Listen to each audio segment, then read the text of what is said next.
નમસ્કાર. ફરી એકવાર તમારી સમક્ષ હું નેહા રાવલ. સલાહનું મનોવિજ્ઞાન એટલે શું એના વિશે આપણે છેલ્લા 4 લેક્ચરથી વાત કરીએ છીએ. અને સલાહની જરૂર કોને પડે છે અને સલાહ કઈ રીતે આપી શકાય અને એની જે કંઈ સિદ્ધાંતો કે થિયરી છે એના વિશે આપણે વાત કરતા હતા. તો એ પ્રોસેસ કેવી હોય છે, સલાહની પ્રોસેસ કેવી હોય છે એના ડિટેલ્સમાં જે કંઈ સ્ટ્રોંગે કીધું છે પોતાના પુસ્તકમાં, એ પુસ્તક ઉપલબ્ધ છે ઓનલાઈન પણ. તો એ સેજ તમે જોઈ લેશો તો તમને વધારે હેલ્પ મળશે. સ્ટ્રોંગે ઈસવીસન 1966માં સલાહના એક લેખમાં જણાવેલું હતું કે સલાહ એ આંતર વ્યક્તિગત પ્રભાવક પ્રક્રિયા છે. આંતર વ્યક્તિગત પ્રભાવક પ્રક્રિયા એ સંશોધક દર્શાવે છે કે સલાહ પ્રક્રિયા એવી પ્રક્રિયા છે જેમાં સલાહકાર અને સલાહર્થી એટલે કે અસીલ જેવા પ્રયત્નમાં સામેલ થાય છે, જેમાં તેઓ એકબીજા પર પ્રભાવ પાડે છે. સલાહ પ્રક્રિયામાં બ્રામેર અને એબેગ્રો અને સોલ્ટ્રોમે કેટલાક તબક્કાઓ આપણને દર્શાવ્યા છે. તો પેલો એનો જે તબક્કો છે એ અસીલના આગમનનો હેતુ જાણવો. એ શા માટે તમારી સલાહ લેવા આવ્યો છે એનો હેતુ, બરોબર, મર્મ જેને આપણે કહીએ. બીજું છે સલાહ સંબંધ સ્થાપવો, સાયુજ્ય સ્થાપન જેને ગુજરાતીમાં કહેવાય. રેપો કેળવો.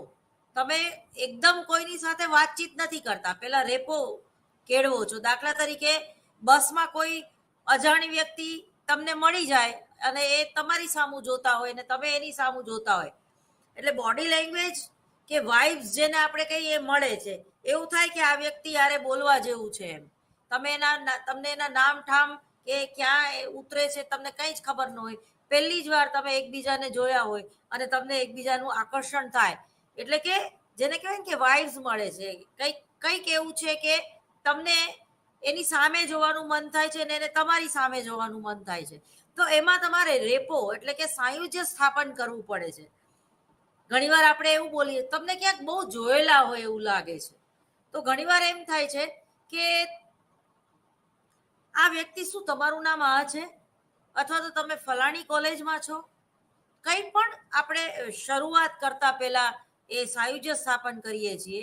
તો જ્યારે અસીલ તમારી સલાહ લેવા માટે આવે છે અને એના અંગત સમસ્યા, અંગત પ્રશ્નો વિશે જ્યારે તમારે યારે ડિસ્કશન કરવાના હોય છે, ત્યારે રેપો સ્થાપન એ બહુ જરૂરી છે. એક્શન રિએક્શન, બરાબર, આંતર વૈયક્તિક સંબંધો સ્થાપવા બહુ જરૂરી છે. અને સૌથી પહેલા તો જે અસીલ છે એને તમારે વિશ્વાસમાં લેવો પડે છે કે તું જે કંઈ તારી અંગત સમસ્યાઓ કે અંગત વાત કે કોઈ કયા વાતાવરણ કે કઈ વ્યક્તિથી તને તકલીફ છે, એ જે વાત છે કે તારી સમસ્યા છે, એ મારા પૂરતી જ રહેશે એવું બોલવાથી નહીં, પણ તમારા વર્તનથી તમારે દર્શાવવાનું છે. ત્રીજું છે સંરચના અને ધ્યેય નક્કી કરવા. સંરચના કરવી એટલે પ્લાન કર્યા વગર આપણે કંઈ કરતા નથી. આપણે સામાન્ય દુકાનમાં પણ જવું હોય છે ખરીદી કરવા, મોલમાં, તો આપણને યાદ ન રહેતું હોય તો ઘરેથી આપણે લિસ્ટ બનાવીએ છીએ કે આપણે કઈ કઈ વસ્તુની જરૂર છે. અને જે લોકો આવા સારા પ્લાનર નથી, તમને નાની નાની વાતમાં ચીવટ રાખવી જો ગમતી હોય તો તમે બહુ સારા પ્લાનર છે એવું બને. ઘણીવાર આપણે મોલમાં જઈએ છીએ, એટલી બધી વસ્તુઓ અને એટલી બધી જાહેરાતોથી આપણે પ્રભાવિત હોઈએ છીએ કે જે વસ્તુની આપણને ઘરમાં જરૂર ના હોય એ પણ આપણે લાવી બેસીએ છીએ. ઘણી સ્કીમના આપણે ભોગ બનીએ છીએ, એકની હારે એક ફ્રી, બરોબર. તો એ એવી ઘરમાં એક સંગ્રહ વૃત્તિ વાળી જે એનું જે વ્યક્તિત્વ છે એ આવી બધી લલચામણી જાહેરાતોથી પીડાઈને એ શોપિંગ કરતી હોય છે. તો આવા વ્યક્તિઓને ખાસ એક ધ્યાન રાખવું જોઈએ, અથવા તો મારી એક સલાહ છે કે ઘરેથી લિસ્ટ બનાવીને જાય કે એને કઈ કઈ વસ્તુઓ લેવાની છે. પછી એમાં 2 વસ્તુ એડ થઈ જાય એનો કોઈ વાંધો નથી, પણ ઘણીવાર તમે જે કામે નીકળ્યા હોય એ કામ પૂરું કર્યા વગર તમે આવી જાવતા હોય છો અને ઘરે આવીને પછી તમે માથા કૂટો છો કે લે ખાંડ લાવી તો રહી જ ગઈ, અથવા તો ચા તો રહી જ ગઈ, હું લેવા ગઈ હતી ચા અને લઈને આવે બીજું. બરોબર? એટલે એવું ના થવું જોઈએ. તો નાની નાની વસ્તુમાં પણ આપણે એક પ્લાન નિશ્ચિત કરતા હોઈએ છીએ અને આપણું એક નિશ્ચિત ધ્યેય હોય છે કે ભાઈ મારે ઇગ્નોમાં કેમ જવાનું છે, તો કે લેક્ચર લેવા માટે, બરોબર, કે નહીં કે લાઇબ્રેરીમાં વાંચવા માટે. પણ ઘણીવાર આપણે એ જે આપણને ગમતા જ્યારે વિષયો હોય છે, લાઇબ્રેરી, તો લાઇબ્રેરીમાં કયા નવા પુસ્તકો આવ્યા, તો એમાં આપણે વધારે ટાઈમ ઘણીવાર કાઢતા હોઈએ છીએ. તો ટૂંકમાં પાશ્ચાત્ય ભૂમિકા અને તમારી જે આકૃતિ છે એ એકમેકમાં ભળી જાય એનો વાંધો નહીં, પણ એમાં ડિફરન્સ તો હોવો જ જોઈએ. ઓલા પેલા 3D પિક્ચરની જેમ જે દેખાડવાનું છે એ જ દેખાડવાનું છે. પાછળનું બેકગ્રાઉન્ડ ઉપર ભલે તમારું ધ્યાન જાય એની કોઈ વાંધો નથી. એટલે તમારે તમારા ધ્યેયથી ભટકવાનું નથી. ચોથું છે સમસ્યાનું સ્પષ્ટીકરણ કરવું. સ્પષ્ટીકરણ કરવું બહુ જરૂરી છે. મેં તમને જેમ ઉદાહરણ આપ્યું ને કે ઘણીવાર આપણને કોઈ પણ વિષય પ્રત્યે નફરત હોતી નથી, પણ એ વિષય ભણાવનાર કોણ છે એ ઉદ્દીપન બહુ મહત્વનું કામ કરતું હોય છે. એ પછી છે સમસ્યાઓ તેમજ ધ્યેયો સાથે કામ પાર પાડવું.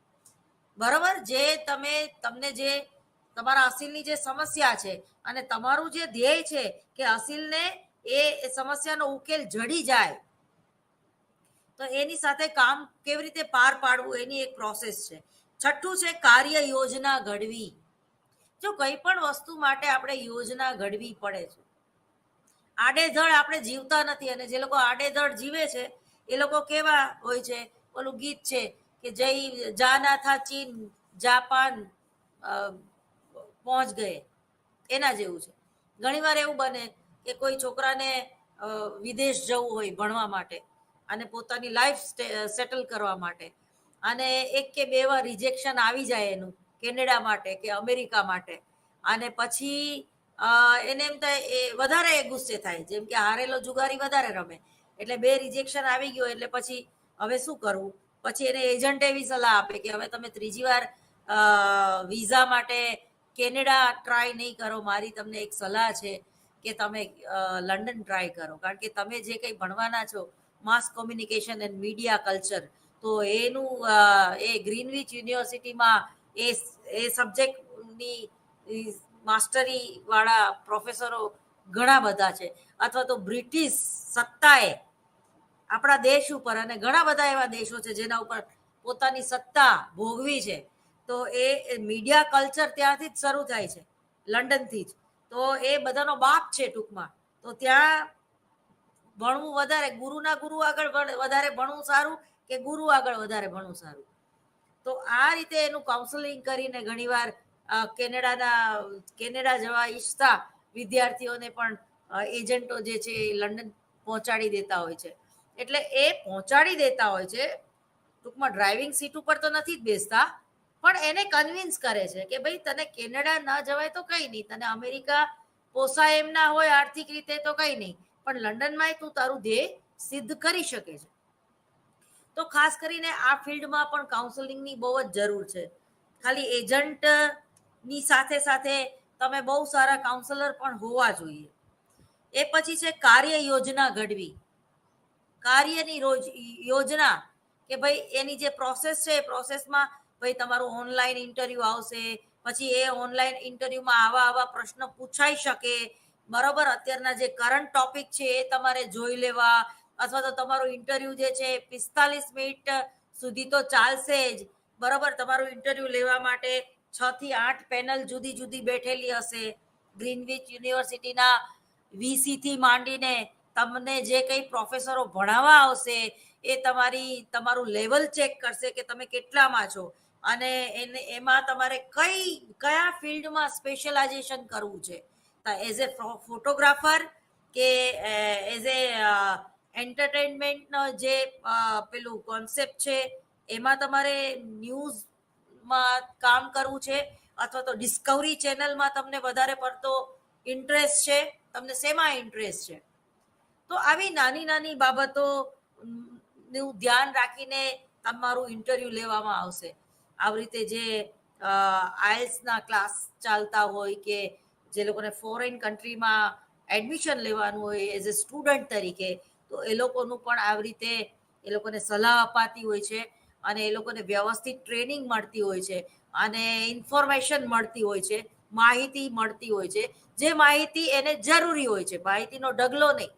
એ પછી તમે માની લો કે કોઈ દુકાને તમે શોપિંગ કરવા માટે જાઓ છો અને તમારા મગજમાં એક ફોકસ છે કે ભાઈ મારે વ્હાઈટ કલરનો ડ્રેસ જ લેવાનો છે, બરોબર, કારણ કે એ બેસણામાં પહેરવા માટે મારી આગળ એક પણ ડ્રેસ નથી, બીજા બધા લાલ લીલા પીળા ગુલાબી બહુ બધા વધી ગયા છે, વ્હાઈટ ડ્રેસ મારી આગળ નથી, પણ તમારો ગમતો કલર લઈને તમે પાછા આવી જાઓ તો એનો કોઈ અર્થ નથી. એટલે ફોકસ, ધ્યેય અને સમસ્યા, ફોકસ કરવાનું છે. તમે એવું ના ચાલે કે તમે વ્હાઈટ ડ્રેસ લેવાનું નક્કી કરીને ગયા હોય અને તમે બીજો કોઈ કલરનો ડ્રેસ લઈ આવો. તો લાવો તો બે લાવો, પણ વ્હાઈટ કલર જે તમારું ધ્યેય છે એ તો સિદ્ધ થવું જ જોઈએ. એટલે કાર્યની યોજના ઘડવી. 7મું છે પરિણામોનું મૂલ્યાંકન અને સલાહની સમાપ્તિ. તમે જે કંઈ કાઉન્સેલિંગ કર્યું એનું મૂલ્યાંકન તમારે કરવું પડશે. એટલે તમારે પોતાને, જે કંઈ સલાહકાર છે એને, એમાં એ અસીલનું કંઈ કામ નથી. એ તો 45 મિનિટ કે 50 મિનિટ તમને એની પોતાની આપીને એ ડિસ્કશન કરીને એ તો જતો રહ્યો. પછી એ જે કંઈ એ 1 કલાકમાં એને પોતાના વિશે માહિતી આપી અથવા તો જે કંઈ સમસ્યાઓ એને દર્શાવી, તો એ સમસ્યાઓનો ઉકેલ કઈ રીતે મેળવવો, એ કઈ પદ્ધતિનો એમાં ઉપયોગ કરવો, કયા સિદ્ધાંતનો એમાં ઉપયોગ કરવો, અથવા તો આમાં કોઈ પદ્ધતિ કે સિદ્ધાંત એક કામ લાગે એમ નથી, એક કરતા અનેક પદ્ધતિઓ જુદી જુદી અખત્યાર કરવી પડશે.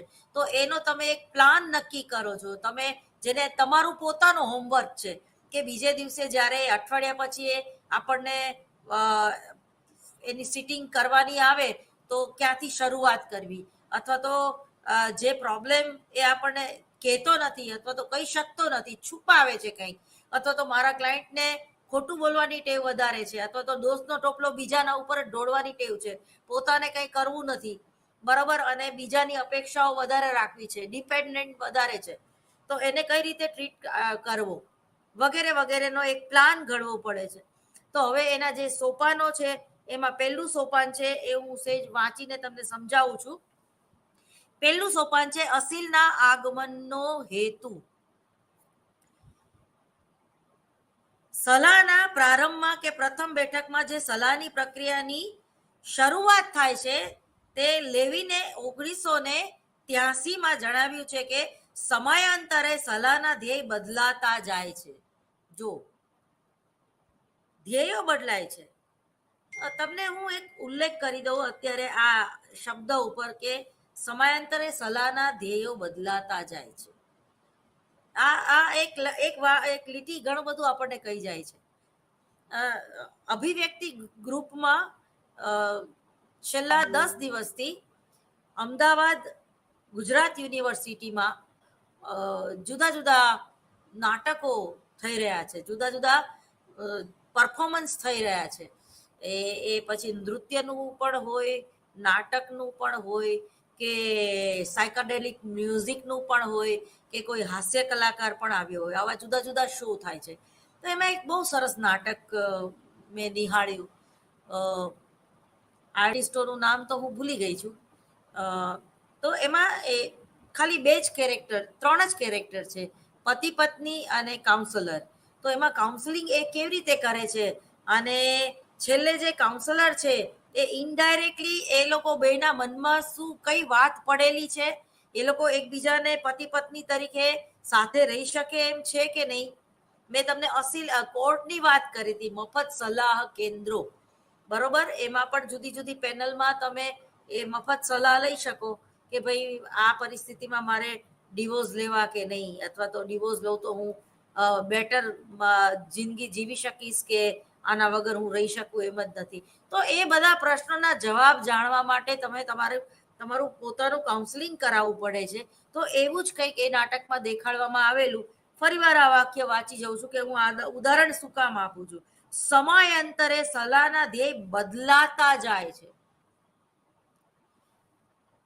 જે સલાહકાર છે એનું ધ્યેય એવું ના હોવું જોઈએ કે મારી મચડીને બેયને સાથે જ રાખવા છે, છૂટા પડવા જ નથી દેવા.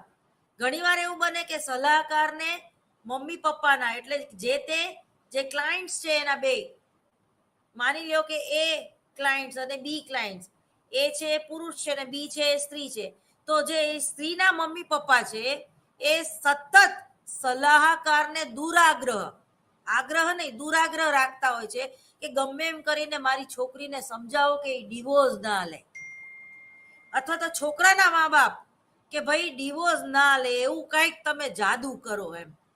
પણ સલાહકારે, જે કાઉન્સલર છે, એને ક્યારેય આવું નથી કરવાનું, કોઈનું માનવાનું નથી, માત્ર ને માત્ર જીવનને વફાદાર રહેવાનું છે. જીવન એટલે શું? તમે એક બાબતમાં નિષ્ફળ જાઓ તો તમે જીવનમાં નિષ્ફળ ગયા એવું જરૂરી નથી. તમે તમારી મેરેજ લાઈફમાં તમે નિષ્ફળ જાઓ અથવા તો લગ્ન જીવનમાં તમારે ડિવોર્સ લેવા પડે તમારા લવ મેરેજ હોવા છતાં પણ, તો એનો અર્થ એમ નથી કે તમે જિંદગી હારી ગયા. B positive. પોઝિટિવ થિંકિંગ આને કહેવાય. બંનેનું કાઉન્સેલિંગ કરી લીધા પછી જ્યારે સલાહકારને એવું લાગે કે આ બંને એકબીજાની સાથે રહી શકે એમ જ નથી, બેયમાં જતું કરવાની ભાવના હવે નથી, માથા ઉપર પાણી ચડી ગયું છે અને બંને સાથે રહેશે તો બંને એકબીજાનું જીવન બગાડશે, સુધારશે નહીં. ત્યારે જે સલાહકાર છે એ બંનેને એકાંતમાં બોલાવીને જુદી જુદી રીતે વાત કરે છે, પછી બંનેને સાથે બોલાવે છે અને બંને જણા જ્યારે સલાહકારને એમ કે છે કે ભાઈ તમે જે કંઈ અમને કીધું, તમે બહુ સારા પ્રયત્ન કર્યા, બરોબર, પણ અમારે તો હવે સાથે અમે રહી શકીએ એમ જ નથી. તો પોતાનો એટીટ્યુડ કે હું સમાયોજન સાધી શકું છું કે અથવા તો મારો એટીટ્યુડ એવો હોય કે સ્ત્રીઓએ વધારે સહન કરવું જોઈએ, તો એ જે તમારું વાક્ય છે એ તમારા સ્ત્રી અસીલ જે છે એના ઉપર થોપી બેસાડવાનું નથી નથી અને નથી જ. કારણ કે જે એ સ્ત્રી અસીલ છે એને ઓલરેડી 12 વર્ષ સુધી બહુ જ સહન કરી લીધું છે અને હવે એ સહન કરી શકે એમ નથી. એ ડિપ્રેશનમાં જતી રહી છે અને ડિપ્રેશનમાંથી પણ બહાર આવવા માટે એને 6 મહિના પહેલા કાઉન્સેલિંગ કરાવેલું અને હવે જો બહુ વધારે પડતા ફ્લેક્સિબલ થવા જશે, બહુ રબર આપણે ખેંચવા જઈએ તો જે ઘણીવાર તૂટી જાય છે અને એ વ્યક્તિ પાછી ડિપ્રેશનનો ભોગ બને છે. ઘણીવાર આપણને કોઈ વ્યક્તિ, પરિસ્થિતિ અને વાતાવરણ પ્રત્યે એટલો બધો અણગમો થઈ જાય છે કે એ વ્યક્તિ, એ પરિસ્થિતિ, એ વાતાવરણ જ્યારે આપણી સામે આવે ત્યારે આપણને રડવું આવે છે, ત્યારે આપણને ક્રોધ આવે છે, ત્યારે આપણને એમ થાય છે કે એને મારી નાખું કા હું મરી જાઉં. તો આ બેમાંથી કંઈ જ કરવાની જરૂર નથી. વાતાવરણ બદલી નાખો. પેલું ગીત છે, તેરી ગલીઓ મેં ના રખેંગે કદમ આજ કે બાદ. ભલે એ બચાવ પ્રયુક્તિ છે, એને બચાવ પ્રયુક્તિ કહેવાય. તમે પરિસ્થિતિથી ભાગો છો, તમે એ વાતાવરણથી ભાગો છો, પણ ભાગવા સમજીને ભાગો છો. રણછોડ રાય એવું પણ કહેવામાં આવે, રણછોડ રાય. કૃષ્ણનું એક નામ રણછોડ પણ છે. રણ છોડીને ભાગે એને રણછોડ, એને બીજા અર્થમાં કાયર પણ કહેવાય. પણ ઘણીવાર કાયરતા અપનાવી લેવી એમાં વાંધો નહીં. જીવનમાં બધું જ તમે સારું ગોઠવી શકો એ જરૂરી નથી. ઘણીવાર કાયર પણ બનવું પડે જીવન જીવવા માટે, બરોબર. હથિયાર હેઠા પણ મૂકવી દેવા પડે, કારણ કે આપણને ખબર છે કે અહીંયા અત્યારે ભાગવામાં સમય વર્તે સાવધાન. એટલે જ કૃષ્ણને આપણે પૂર્ણ પુરુષોત્તમ કહ્યા છે. કૃષ્ણ જેવો કાઉન્સલર કોઈ જ નથી. એને જે ગીતાજીના 16 અધ્યાયમાં અર્જુનનું કાઉન્સેલિંગ જ કરવું છે, યુદ્ધ માટે એને તૈયાર કર્યો છે. અર્જુને તો હથિયાર હેઠા મૂકી દીધા હતા કે મારે યુદ્ધ નથી કરવું, પણ એ જ રણછોડે યુદ્ધ કરવા માટે પ્રેરણા પૂરી પાડી. કારણ કે ઘણીવાર યુદ્ધ પછી જ શાંતિ આવે છે, એટલે યુદ્ધ એ પણ જરૂરી છે. દર વખતે તમે યુદ્ધને ટાળી ન શકો, દર વખતે તમે આંખ આડા કાન ન કરી શકો, દર વખતે તમે જતું ન કરી શકો, દર વખતે તમારા એક પક્ષીય સમાયોજન ન થાય, બરોબર? સમવત્તા આયોજન, સમાયોજનનો અર્થ છે બંને પક્ષે સમાયોજન, બંને પક્ષે સમાધાનની વાત છે. તો સમાધાન એને જ ના કહેવાય કે બે પતિ પત્ની ભેગા રહે મારી મચડીને. સમાધાન એને પણ કહેવાય કે પ્રેમથી એકબીજાને નડ્યા વગર, એકબીજાને બ્લેમ કર્યા વગર છૂટા પડે. ચલો એક બાર ફિર સે અજનબી બન જાય હમ દોનો. તો ટૂંકમાં અહીંયા કહેવાનો મતલબ એમ છે કે કાર્યની યોજના ઘડવી એ કોણે ઘડવાની છે? સલાહકારે, કાઉન્સલરે. કાઉન્સલરને ત્રીજી કે ચોથી સિટિંગમાં જ ખ્યાલ આવી જાય છે કે આ બંને સાથે નહીં રહી શકે, અથવા તો થોડોક પ્રયત્ન કરશું તો બે એકબીજાને અખૂટ પ્રેમ કરે છે. ઘણીવાર તમે ખૂબ પ્રેમ કરતા હોય તોય તમે સાથે નહીં રહી શકો, એવું પણ બને. કારણ કે બંને વ્યક્તિ જે છે એ ઇગોઇસ્ટિક છે, બંનેની જરૂરિયાત અલગ અલગ છે. એક છે ચિત્રકાર છે અને એક છે બિઝનેસ લેડી છે. બિઝનેસ લેડી છે એને પોતાની પ્રતિષ્ઠા, પોતાનો બિઝનેસ આગળ વધારવામાં રસ છે, અને જે પેલો આર્ટિસ્ટ છે તો એને માત્ર ચિત્ર દોરવામાં, અને એ ચિત્ર દોરીને એવી જ વ્યક્તિને સેલ કરે છે જે ચિત્રને સમજી શકે, બરાબર? કોઈ ખરીદવા વાળો આવે તો એને પૂછે કે તમને આ ચિત્રમાં શું તમે સમજો છો, અને એને જો અસંતોષ થાય તો એમ કે છે ના પ્લીઝ હું તમને મારી કલા નહીં વેચી શકું, તમે મારી કલાને લાયક નથી. આવો તિતાલી મગજનો માણસ હોય. અને પેલી જે લેડી છે એ મની માઇન્ડેડ હોય. આવું પણ બને છે, નાટકમાં એ રીતે દેખાડ્યું છે એટલે મેં આ ઉદાહરણ આપ્યું. તો એકનું જે છે એ વધારે લાગણીશીલ છે અને એકનું જે છે એ ઇક્યુ લેવલ એટલે બૌદ્ધિક લેવલ, બંને એકબીજાને કોન્ટ્રાસ્ટ કોમ્યુનિકેશન છે. પણ સમાયોજનની કક્ષા એ લોકોએ 12 વર્ષ એકબીજા સાથે સમાયોજન કરીને જોયું, પણ એ લોકોને વેસ્ટેજ ઓફ ટાઈમ લાગે છે. જે સ્ત્રી છે એને બાળકમાં રસ નથી, એને પુરુષને બાળક જોઈએ છીએ, અને સ્ત્રીથી ભયંકર ભૂલ થઈ ગઈ છે એબોર્શન કરાવવાની, અને પેલો એને માફ કરી શકે એમ જ નથી. કારણ કે અંતે તો મુફલીસ પ્રકારના હોય કોઈ પણ કલાકાર, પોતાના મૂડમાં જીવવા વાળા હોય. અને ઇડિપસ અને ઇલેક્ટ્રા ગ્રંથિની પણ અહીંયા એક વાત આવે છે ફ્રોઇડન થિયરી પ્રમાણે, કે પેલો એની માને નફરત કરતો હોય છે, એટલે વારંવાર પોતાની પત્ની કે છે, પોતાની પત્નીને એમ કે છે કે તું મારી માં નહીં બન, મારી માં બનવાનો પ્રયત્ન નહીં કર, બરાબર? અને પેલી જે લેડી છે એને એના ફાધર બહુ સમજાવે છે કે આટલો સરસ માણસને તને છોડવો કેમ ગમે છે, અને તારા પોતાનો નિર્ણય હતો એની સાથે લગ્ન કરવા, તો હવે કેમ તારે 12 વર્ષ પછી આને છોડવો છે? તો બધાની રીતે ઘણીવાર સાચા હોય છે, પણ ભોગવે એની ભૂલ. જે ભોગવે છે એને જ ખબર હોય છે કે હું આની સાથે રહી શકીશ કે નહીં. દૂરથી દુરિયા રળિયામણા. એક ચિત્રકાર તરીકે લોકો એને ખૂબ પસંદ કરતા હોય, પણ બની શકે કે એક પત્ની એ ચિત્રકારને પસંદ ન કરતી હોય. હા, એના ચિત્રો પસંદ કરતી હોય, પણ એની સાથે રહેવાનું પસંદ ન કરે, કારણ કે જે દેખાય છે એ જ હોતું નથી. તો ઘણીવાર આવા કાઉન્સેલિંગ પછી બની શકે કે તમે માનસિક રીતે જે અસમંજસમાં હતા કે એકબીજાને છોડવા કે નહીં, એ ક્લિયર થઈ જાય છે કે ના, આપણે હવે પ્રેમથી છૂટા પડવું જોઈએ.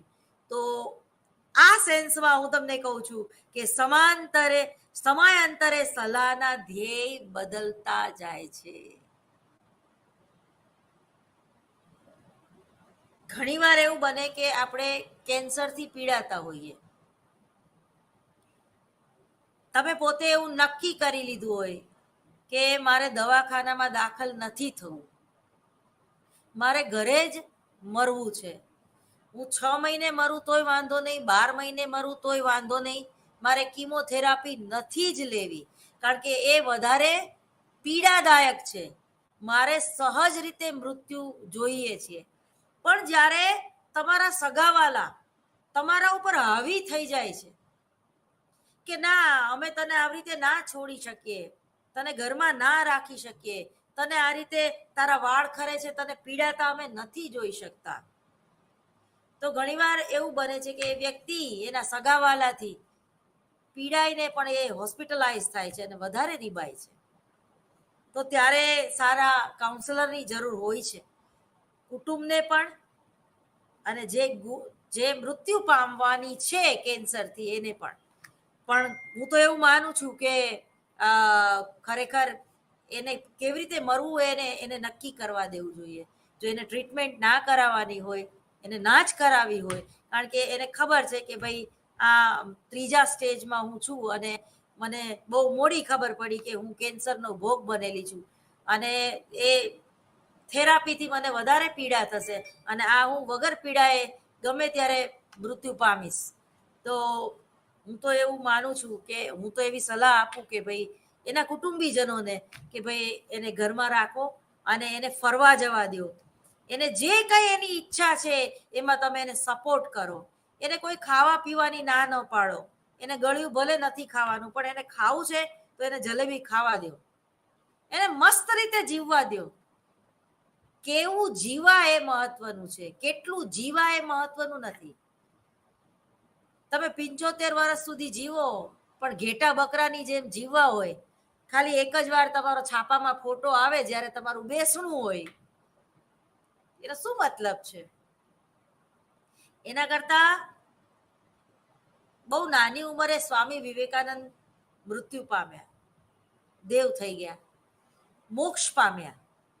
એના જેવું જીવીએ તો એ સાર્થક છે ટૂંકમાં.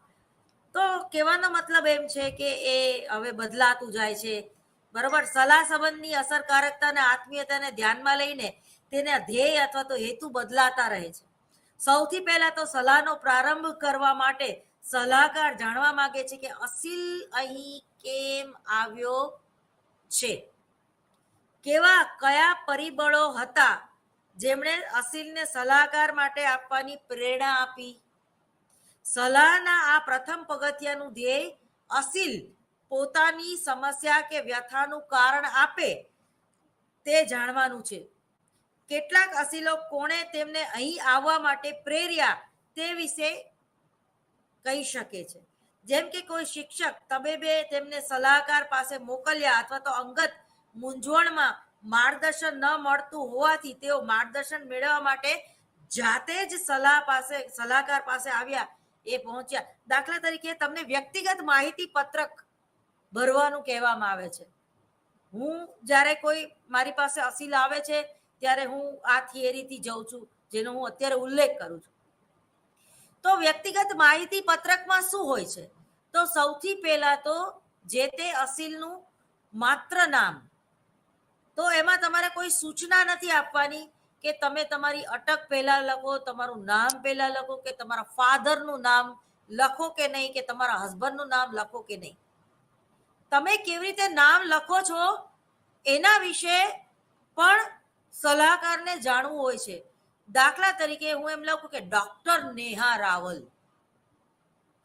તો એ ડોક્ટર નેહા રાવલ, હું ડોક્ટર છું એ મારે તમને જણાવવું છે.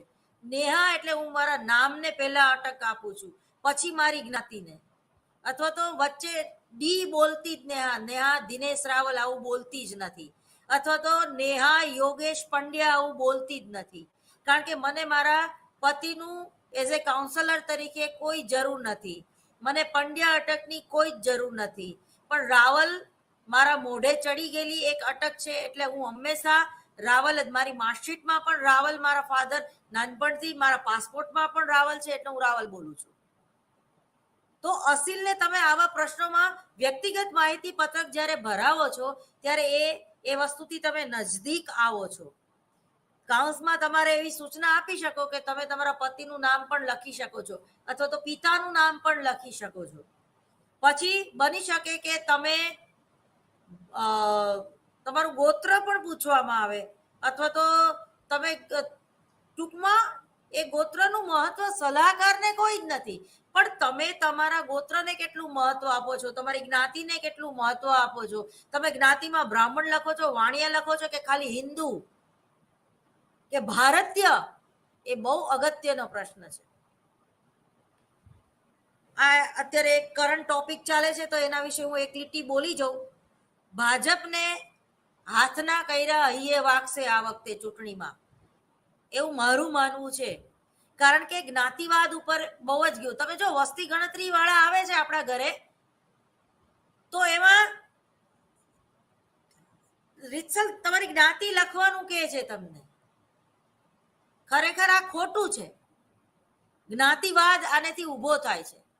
તમે હિન્દુ છો કે મુસ્લિમ તમને પૂછવામાં આવે છે ઇન્ટરવ્યુમાં, જ્યારે તમે ઇન્ટરવ્યુ દેવા બેસો છો ત્યારે. અથવા તો અમદાવાદમાં પણ અમુક વિસ્તારો એવા છે, દાખલા તરીકે પાલડી વિસ્તાર, પકવાન 4 રસ્તા, વિજય 4 રસ્તા, મણિનગરના અમુક એરિયા, સાંઈબાગના અમુક એરિયા, કે જ્યાં અમુક જ્ઞાતિઓને રહેવા માટે ભાડે ઘર પણ નથી મળતું. એ જ્ઞાતિઓમાં અમુક ખામી પણ છે, એ પણ સ્વીકારવું જોઈએ. તો ટૂંકમાં વ્યક્તિગત માહિતી પત્રક એટલે અસીલ પોતાના વિશે પોતે શું વિચારે છે, અથવા તો એ કયા સમાજમાંથી આવે છે એને કેટલું મહત્વ આપે છે. ઉપર લખવામાં પણ દરેક પ્રશ્નોના જવાબ આપવા ફરજિયાત નથી. નામ તો આપવું જ પડે છે. તો ટૂંકમાં, અને તમે કોના રેફરન્સથી આવેલા છો એનું પણ નામ આપવું પડે છે. તમે કોઈના રેફરન્સથી ના આવ્યા હોય તો એમાં ડેશ કરી દેવાનું. તમારે જવાબ ના આપવો હોય તો એમાં ડેશ કરી દેવાનું. કારણ કે બની શકે કે જે કાઉન્સેલિંગ કરાવવા વાળો માણસ છે એને તમને કેવું હોય, રેકમેન્ડ કરવા હોય, પણ એમ કે ભાઈ મારું નામ નહીં લેતી, મેં 4 વર્ષ પહેલા કાઉન્સેલિંગ એ મેડમ આગળ કરાવેલું, પણ હવે ટૂંકમાં હું એ ભૂલી જવા માંગુ છું, આ તો હું તારી હેલ્પ કરું છું. એને વાંધો હોય કે ભાઈ મારું નામ ન દેતા, ત્યાં છે એ જગ્યા, તમે ઇન્ટરવ્યુ દઈ આવો, પણ મારું નામ ન દેતા, કારણ કે મને એ લોકોએ રિજેક્ટ કરેલી. તો આવી અનેક બાબતો હોય છે કે જે તમે એ ફોર્મ ભરાવો છો ત્યારે એમાંથી તમને જડે છે, અને એનું આમ કોઈ મહત્વ નથી હોતું, પણ આમ નહીં ને આમ કાન પકડાવે છે, એનું ઘણું મહત્વ હોય છે. કેટલીક વાર અસીલ પોતે પોતાની ઓળખાણ આપતો નથી અને પોતાની સમસ્યા માટે બીજાને દોષ દેતો હોય છે, દોષારોપણ પ્રવૃત્તિ. જેમ કે બધા મારી સાથે ઝઘડે છે. હવે બધા ઝઘડે એવું બને? એકાદ વ્યક્તિ ઝઘડતી હોય, પણ તમારામાં તમે કંઈક એવી લોકોને હળી કરો છો કે લોકો તમારી સાથે ઝઘડે છે. આ વખતના બિગ બોસમાં અર્ચના નામની જે લેડી છે, એ એવી વિચિત્ર કેરેક્ટર છે કે એ ખરેખર બધાની સાથે ઝઘડે છે, અને એને એવું લાગે છે કે લોકો મારી સાથે ઝઘડે છે, કારણ કે બધાને ખબર છે કે હું ફાઇનલમાં બિગ બોસમાં હું જ આવીશ, એટલે લોકો મને કાઢવા માંગે છે. આવી મિસઅન્ડરસ્ટેન્ડિંગ ઘણીવાર હોય છે. અને એટલે જ હું તમને બધાને નમ્ર વિનંતી કરું છું વારંવાર, બિગ બોસ જોતા શીખશો, મીન્સ જોશો તો તમને એઝ એ કાઉન્સેલર તરીકે કાઉન્સેલિંગ કેવી રીતે કરાય એનો તમને આઈડિયા આવશે. બધા મારો તિરસ્કાર કરે છે. આથી સૌથી પહેલા સલાહકાર અસીલની જરૂરિયાતને સમજે છે અને સલાહ લેવા માટે સલાહાર્થીને તૈયાર કરે છે, તે મહત્વનું છે. આ તબક્કો ટૂંકો પણ હોઈ શકે છે. અસીલ પોતાની જરૂરિયાત ટૂંક સમયમાં પણ રજૂ કરી શકે છે, પરંતુ કેટલાકને તો પોતાની સમસ્યા શું છે તેની જ ખબર હોતી નથી. સમસ્યાને શોધવાની જરૂર હોય છે અને તેનો અસીલ સ્વીકારે છે કે તે પણ જોવાનું જરૂરી છે. અહીંયા આ બાબત વધારે સમય માંગી લે છે. કેટલીક વાર તેમના વિચારોને શબ્દોમાં રજૂ કરવાની નબળાઈ હોય છે, અથવા તો તેની સલાહની પ્રારંભિક પરિસ્થિતિ અને સલાહનું યોગ્ય મૂલ્યાંકન કરી શકતી નથી. સલાહનો પ્રારંભિક હેતુ સલાહાર્થીના આગમનનો હેતુ જણાવવાનો છે, પણ તેઓને સમસ્યા છે તેવું સ્વીકારતા તેઓ તૈયાર હોતા નથી. આથી તેઓ નિખાલસ બને અને આગમનનો હેતુ જણાવે તે માટે તેઓને ઉત્તેજિત કરવામાં આવે છે, એટલે કે ઉદ્દીપન પૂરું પાડવામાં આવે છે. સલાહના પ્રાથમિક સોપાનોમાં સલાહકારે અસીલ સમસ્યા વિશે શું કહે છે અને શું વિચારે છે, તેનું ખાસ ધ્યાન રાખવું પડે છે. ખાસ કરીને તેના શાબ્દિક અને તેના અશાબ્દિક વર્તનની પણ નોંધ રાખવાની હોય છે. દાખલા તરીકે અશાબ્દિક નોંધ એટલે શું? જો અહીંયા એક શબ્દ એવો આવ્યો, અશાબ્દિક નોંધ. દાખલા તરીકે તમારે કોઈને ચેતવણી આપવી હોય, ધમકી આપવી હોય, તો તમે એમ કહો કે તું શાંતિ રાખજે, અને છતાં એ શાંતિ ન રાખે, તમે વોર્નિંગ આવી રીતે ચપટી વગાડીને એને વોર્નિંગ આપો, તો એ તમને હું તને વોર્નિંગ આપું છું, બીજી વાર આવું નહીં કરતી મારી યારે, આવું તમે નથી બોલતા પણ ચપટી વગાડો છો, અથવા તો એમ કહો છો બંધ થઈ જા, શટ અપ, ખાલી આટલું જ બોલો છો. પણ ઘણીવાર એ પણ નથી બોલતા, ખાલી હાથ જોડો છો, બંધ થા, બોલતા નથી, બોડી લેંગ્વેજ. તો આવી અનેક બાબત, અથવા તો જ્યારે તમે કોઈને સેકન્ડ કરો છો અને એને તમારી પર ગુસ્સો હોય, તો એ જે એનું જે સ્પર્શ છે એ તમને ડિસ્ટર્બ કરશે. જ્યારે તમારા પ્રેમમાં કોઈ વ્યક્તિ હોય અને તમારો હાથ એ પકડે, તો એનો સ્પર્શથી તમને તમારા રૂવાડા ઊભા થઈ જશે, એવું પણ બને. કોઈ તમારી યાર ફ્લર્ટ કરતું હોય તો તમને ગંદી ફિલિંગ આવે, એવું પણ બને. પણ જ્યારે પિતા તરીકે કોઈ વ્યક્તિ તમને સ્પર્શ કરે, તો તમે એક હૂંફ અનુભવો, એવી પણ તમને ફિલિંગ આવે. અહીંયા તમારે અસીલને સ્પર્શ કરવાનો નથી, ખાસ અંડરલાઈન કરજો. અહીંયા તમારે અસીલને સ્પર્શ કરવાનો નથી, એની આરે સેકન્ડ પણ કરવાનું નથી. 3-4 સિટિંગ પછી એને બરોબર સમજી લીધા પછી તમે સેકન્ડ કરો, એને હક કરો, એ વસ્તુ આખી અલગ છે. એ સ્ત્રી છે કે પુરુષ છે એ ખાસ સમજવાનું છે. એ પછી તમે એ જે તે પ્રમાણના નિર્ણય લઈ શકો છો. હવે સલાહ સંબંધ સ્થાપવો બીજો મુદ્દો છે. સલાહ એક એવી પ્રક્રિયા છે જેમાં એક તબક્કામાંથી બીજા તબક્કામાં જવાનું હોય છે. ઘણીવાર કાઉન્સેલિંગ આગળ જ નથી વધતું એવું બને. તેનો પ્રથમ તબક્કો સલાહ સંબંધની સ્થાપના કરવાનો છે, જેમાં તમને સમસ્યા ખબર પડી ગઈ હોય છે. આ તબક્કામાં સલાહાર્થીએ તેની એવી રીતે વ્યસ્ત રાખવાનો છે જેથી તે પોતાના અસર કરતા મુદ્દાઓનું અન્વેષણ કરે. લાપિયર અને તેના અન્ય દ્રષ્ટિએ આમાં સંરચના ક્ષેત્ર અને પહેલગીરીનો તત્વ મહત્વનું બને છે. પહેલ કોણ કરશે, સલાહકાર કે અસીલ? સંરચના તત્વમાં વહીવટી નિયંત્રણ આવે છે. બીજું તત્વ પહેલગીરી, ઘણીવાર એનું બહુ મહત્વ હોય છે. ઘણી વ્યક્તિ એવું હોય કે પહેલ ના કરી શકે, એ તમારા ખૂબ પ્રેમમાં હોય એવું બને, એને ઘણું બધું કેવું હોય પણ એ શરૂઆત ના કરી શકતી હોય. પહેલ એટલે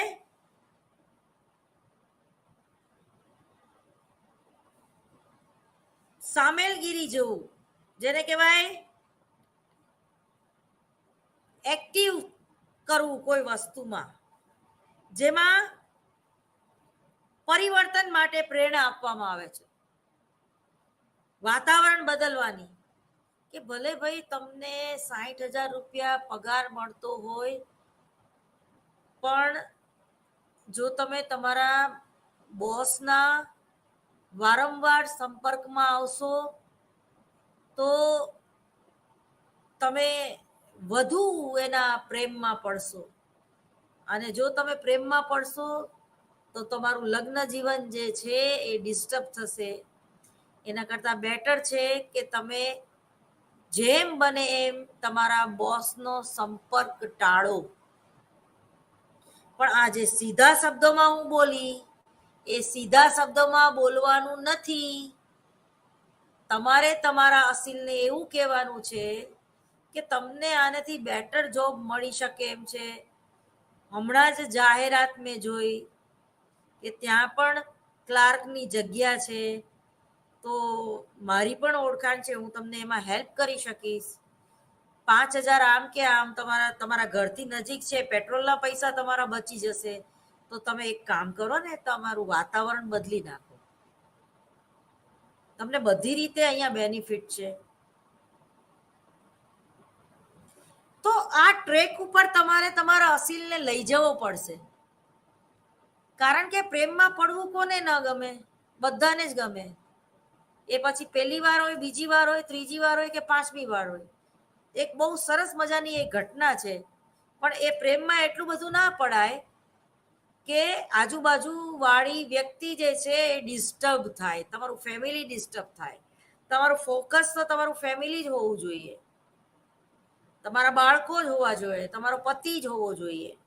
પણ જ્યારે તમારો બોસનો પ્રેમ તમારા ઉપર હાવી થઈ જાય છે, ત્યારે એક નજાકતથી, એક રિસ્પેક્ટ રાખીને ત્યાંથી નીકળી જાઓ, કારણ કે એ તમને પોસાય એમ નથી. બરોબર? તો આવું પણ ઘણીવાર મારી આગળ કાઉન્સેલિંગ કરવા માટે લોકો આવે છે કે શું કરવું, કારણ કે ઓલું જલેબી સામે પડી છે અને ડાયાબિટીસ છે અને જલેબી તો ખાવી જ છે. બરોબર? તો જલેબી ના ખવાય. એ જ રીતે બોસના પ્રેમમાં ના પડાય. એ બોસ જ છે, એ ઓફિસ પૂરતો જ બોસ છે. એને પછી એની હારે સાંજે એમ ના કહેવાય કે ચલો સાથે કોફી પીવા જઈએ. એ ડિસ્ટન્સ રાખવું પડે જીવનમાં, એક ફ્રેમ બાંધવી પડે, એક નિયંત્રણ રાખવું પડે. જો નિયંત્રણ ના રાખીએ તો પશુ અને આપણામાં કોઈ ફેર નથી, પ્રાણી અને આપણામાં કોઈ ફેર નથી. હા, પ્લેટોનિક લવ તમે કરો, માનસિક લેવલ તમે એને તમારા ફ્રેન્ડ, ફિલોસોફર એન્ડ ગાઈડ તરીકે તમે એને પેલું કરી શકો છો, પણ સંપર્ક ટાળો. ફિઝિકલી સામે આવવાનું ટાળો. જો તમારે બ્રેક જ મારવી હોય તો, પણ એ બ્રેક મારવી કે નહીં એ તમારે અસીલને નક્કી કરવા દેવાનું છે. તમારે નક્કી નથી કરવાનું. ફરીવાર, તમારે ડ્રાઇવિંગ સીટ ઉપર નથી બેસવાનું, માત્ર તમારે એને દિશા બતાવવાની છે કે 60,000ના બદલે ભલે 55,000 પગાર મળે, તમારો પેટ્રોલમાં એટલું બેલેન્સ થઈ જશે, તમારા ઘરથી બીજી જે ઓફિસ છે એ નજીક છે, તમે ઓફિસ ચેન્જ કરી નાખો. આઈસીઆઈસી બેંકની બ્રાન્ચ અહીંયા પણ છે, એસજી હાઈવેમાં પણ છે, નહેરુનગરથી તમે બદલી માગી લો. 100% આવું કરી શકાય. પણ તમને ગમે છે, ઘણી છોકરીઓ એવી હોય છે, જો ને એ મને લાઈન મારે છે, એ જો ને રોજ મારી સામે ટગર ટગર જોવે રાખે છે, પણ ભાઈ તમે કપડાં એવા પહેરો છો, તમે પોતે એની સામે જોવો છો, તમને કેવી રીતે ખબર પડી એ તમારી સામે જ જોઈ રાખે છે? કારણ કે તમે એની સામે જોવો છો, ચીટ કરીને તમે એની સામે જોવો છો, પણ તમે એને ઉશ્કેરો છો કે તમારી સામે જોવે. એ જ્યારે તમારી સામે નથી જોતા ત્યારે તમે ફોનમાં સરસ મજાનો આમ મોટેથી બોલો છો કે એને ખબર પડે કે તમે આવી ગયા, તમારી એન્ટ્રી થઈ ગઈ. અથવા તો તમે સીસીટીવી કેમેરામાં એવા ગોઠવાઈને ઊભા રહી જાઓ છો કે એ વ્યક્તિ તમને જોઈ શકે એની ચેમ્બરમાં કે આ બેન પધારી ગયા. તો આવી બધી જે નાની નાની બાબતો છે એને ટાળો. જો તમારે રિલેશનશિપમાં ન પડવું હોય તો, કારણ કે જેવી ટેવ પાડશો, જેવી આદત પાડશો એવું થશે. ઘણા લોકોને વારંવાર આવી આદત હોય છે નવી નવી વ્યક્તિઓના કોન્ટેક્ટમાં આવીને પ્રેમમાં પડવાની, ફ્લર્ટ કરવાની. તો બની શકે કે તમારા માટે એક ફ્લર્ટ છે, પણ સામેની વ્યક્તિ એ વસ્તુને વધારે ગંભીરતાથી લઈ લે, તો પણ લગ્ન જીવનમાં તમારે જે સમસ્યા છે એ વધશે અને તમારું જે ફોકસ તમારી પત્ની કે તમારા પતિ તરફ હોવું જોઈએ એ ફોકસમાંથી તમે બહાર નીકળી જશો. તમે ઓવરટાઈમ કરવા માંડશો, ખાલી પૈસા માટે નહીં, પણ તમે તમારા બોસના કોન્ટેક્ટમાં રહ્યો એના માટે તમે ઓવરટાઈમ કરવા માંડશો. અને ક્યારે તમે એ 420ની સ્પીડે એના તરફ દોડવા માંડશો, તમને પોતાને ખબર નહીં પડે. અને પછી અંતે તમારે તમારું કાઉન્સલિંગ કરાવવું પડશે. ગરમ લાગે છે પણ હાથમાંથી છોડવું નથી. આવી પરિસ્થિતિ આવીને ઊભી રહે એના કરતા સમય વર્તે સાવધાન, સ્વનિરીક્ષણ કરતા શીખો.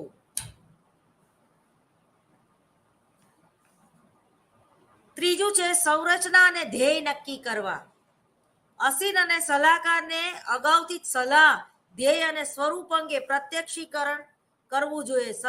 અસીલનો ખબર પડતી નથી કે સલાહની પ્રક્રિયામાં તેમની પાસે શેની અપેક્ષા રાખવામાં આવે છે અને આપણે ખબર પાડવાય નથી દેવી, અથવા તો તેની સાથે કેવી રીતે વર્તવું જોઈએ. એને પેલા ફ્રીડમ આપો. એની આગળથી ડિસિપ્લિનની વધારે પડતો આગ્રહ નહીં રાખો.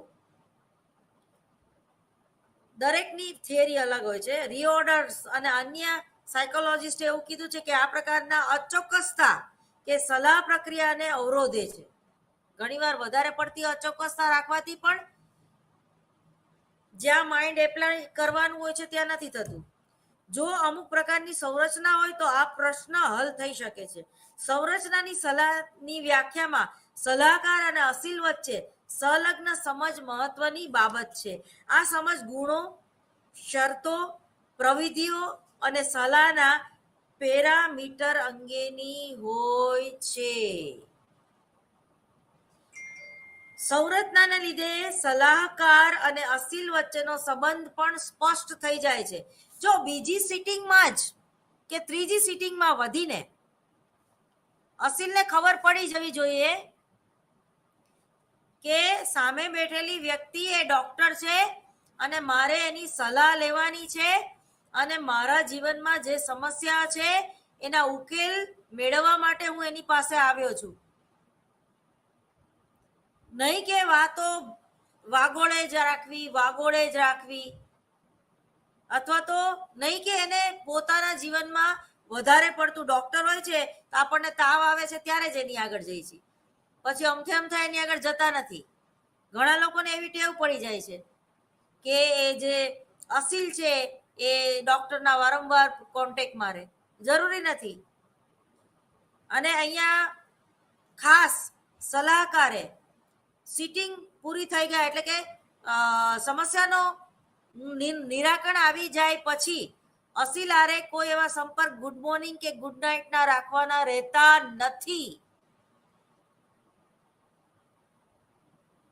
સંપર્કમાં રહેવાની જરૂર નથી, કારણ કે તો પછી ઓલા બાળક જેવું એને તમારી આંગળી પકડીને ચાલવાની ટેવ પડી જશે અને તમે પણ એટલા બધા નવરા નથી. તમારી પાસે પણ એના જેવા અનેક અસીલો આવે છે કે તમે એને પકડી જ રાખો. કે ફોનમાં પણ વારે ઘડીએ તમને પૂછે બેંકની લોન લઉં કે નહીં, આફ્રિકા જવું કે નહીં, મારા એક્સ બોયફ્રેન્ડ સાથે બોલું કે નહીં. આવા કોઈ ડાયલોગ ફોનમાં કરવાની જરૂર નથી. 15 સિટિંગ પૂરી થઈ ગઈ તો પૂરી થઈ ગઈ, ત્યાં કટ ઓફ કરો. એના તરફથી ભલે ગુડ મોર્નિંગ કે ગુડ નાઇટ આવે, તમારે એનો રિપ્લાય દેવાની જરૂર નથી. ધીમે ધીમે એ બંધ થઈ જશે. તો આ બધી ટિપ્સ એટલે આપું છું કે હું એમાંથી પાસ થઈ છું. સંરચના ત્યારે જ ખાસ ઉપયોગી છે જ્યારે અસીલ એ વાસ્તવિક અપેક્ષા રાખી સલાહ માટે આપે છે. આવા સમયે ઝડપથી સંરચના ઊભી કરવી તે અત્યંત જરૂરી છે. આ માટેનો એક રસ્તો સલાહકાર સલાહની પ્રક્રિયા અને તેમના પોતાના વિશે માહિતી આપે છે. આ ઉપરાંત તેમાં સલાહના હેતુઓ, અપેક્ષાઓ, જવાબદારીઓ, પદ્ધતિઓ અને આચાર સંહિતા રજૂ થાય છે.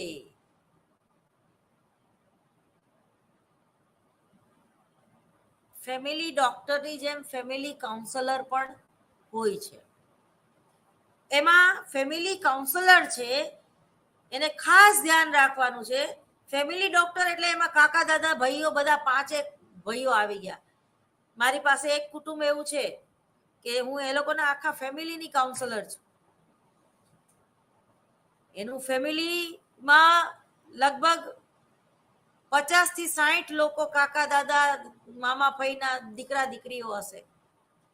તો ખાસ ધ્યાનમાં રાખવાની કે તારી કઝિન પણ મારી પાસે આવી હતી, કે તારા પપ્પા પણ મારી પાસે આવેલા. આવા કોઈ સ્ટેટમેન્ટ કરવાની સલાહકારે જરૂર નથી.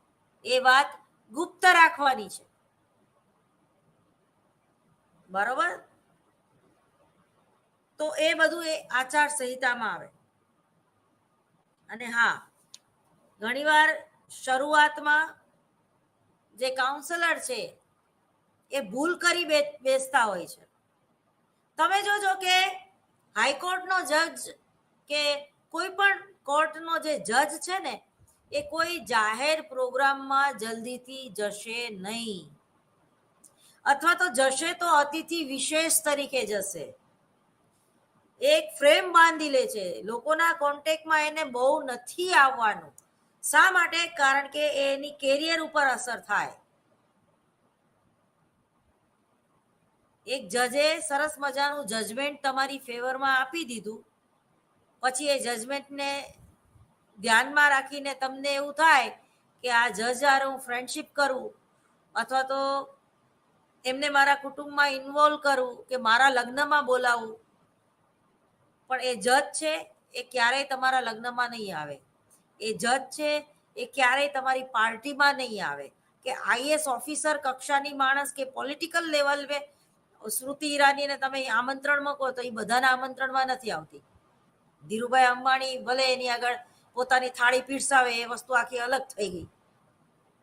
તો એ જ રીતે જે કાઉન્સલર છે એને પોતાને ઇન્ટ્રોવર્ટ રાખવાનું છે, જરૂર પૂરતા સંબંધો રાખવાના છે, અને ક્લાયન્ટની સાથે તો ક્યારેય નહીં.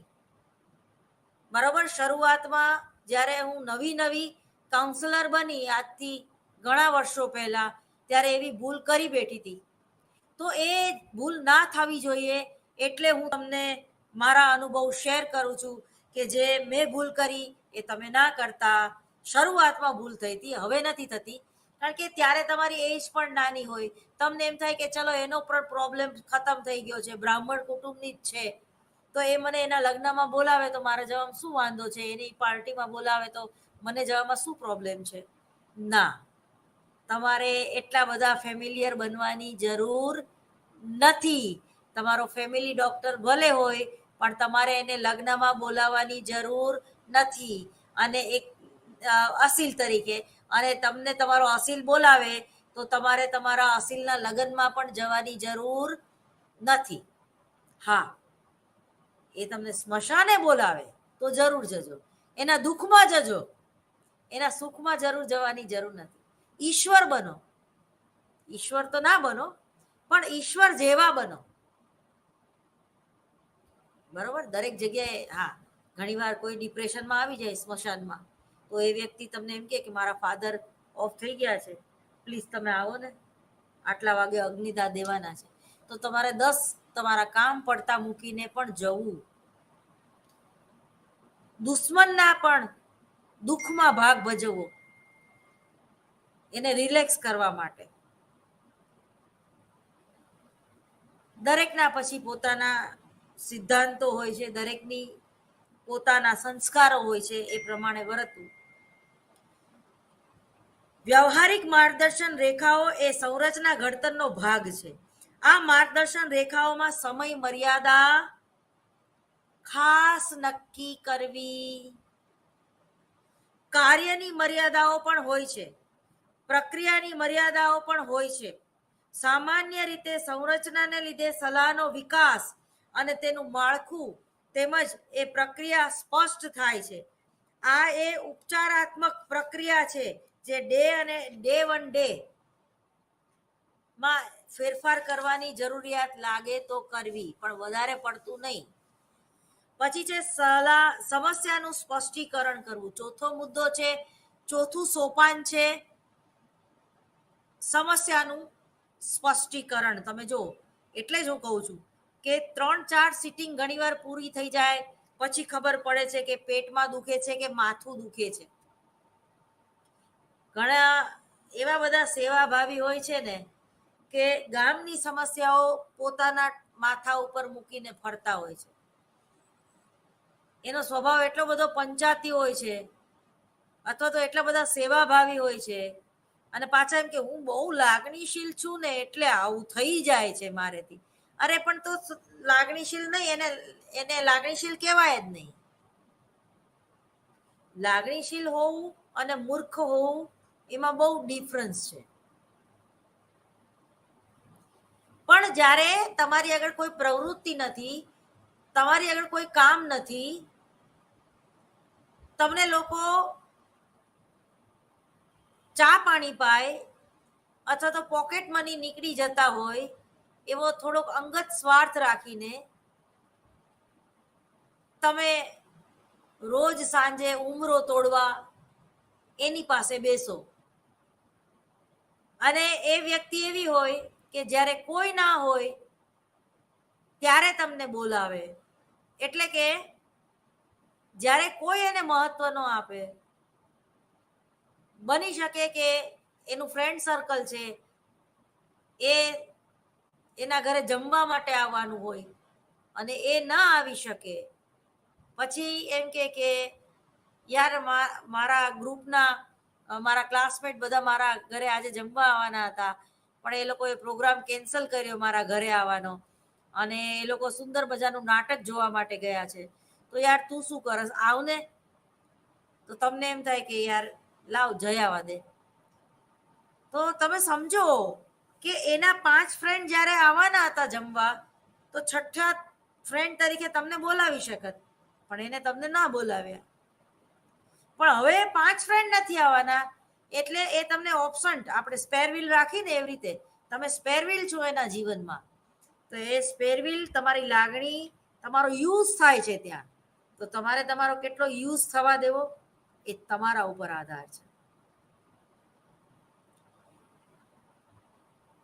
વિવેક બુદ્ધિ માંગી લે છે, પછી તમને એના પ્રત્યેનો ભાવ, તમે કઈ વાંધો નહીં, અત્યારે 1 વાર મારો યુઝ કરશે, 2 વાર કરશે, 3, પછી તો એને રિયલાઇઝ થશે ને કે આ વ્યક્તિ હારે હું અન્યાય કરું છું. દર વખતે આને ઇમોશનલ ઇન્ટેલિજન્સી ન કહેવાય. ક્યારેક તમે એના સંપર્કમાં નથી, અથવા તો એ જ્યારે બોલાવે છે ત્યારે તમે ગાંડાની જેમ પહોંચી જાઓ છો, એટલે એ વ્યક્તિને તમારું કોઈ મહત્વ નથી રહ્યું. જેમ કે ઘર કી મુર્ગી દાલ બરાબર. તો ઘણીવાર આપણે આપણું મહત્વ સામેની વ્યક્તિને સમજાવવા માટે પણ એ વ્યક્તિનો સંપર્ક ટાળવો. તમે ઘરે બેસીને ભલે માત્ર ટીવી જોઈ રાખો કે છાપું વાંચે રાખો કે તમે પણ ભલે એને મિસ કરતા હોય, પણ જ્યારે તમને એ વ્યક્તિ સ્પેર વ્હીલ બનાવી દેતી હોય ત્યારે ચેતી જજો, સ્પેર વ્હીલ બનવાની જરૂર નથી. બરોબર? ત્યારે તમે એમ કહો કે ના હું તો બહુ લાગણીશીલ છું એટલે આવું કરો, તો પછી તમે તમારી જાતને હર્ટ કરો છો. તમે તમારી જાતને નથી પ્રેમ કરતા, તમે તમારા મિત્રને પ્રેમ કરો છો. તો તમારે કાઉન્સેલિંગની જરૂર છે. એક હાથે દો, એક હાથે લો. લાગણીશીલ હોવું એ ખરાબ નથી, પણ તમારી લાગણીનો કોઈ દુરુપયોગ ના કરી જાય એટલા તો તમે કોન્શિયસ હોવા જોઈએ, અથવા તો અવેરનેસ તમારામાં એટલી હોવી જોઈએ કે કોણ વ્યક્તિ કઈ રીતે મને બોલાવે છે, શા માટે બોલાવે છે, ક્યારે મારે જવું, ક્યારે ન જવું, એ તમારી વિવેક બુદ્ધિ ઉપર આધાર રાખે છે. વધારે આગળ સમસ્યાનું સ્પષ્ટીકરણ કરવું.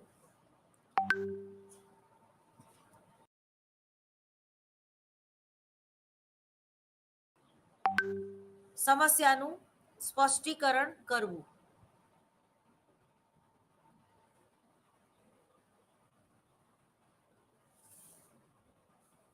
નમસ્કાર.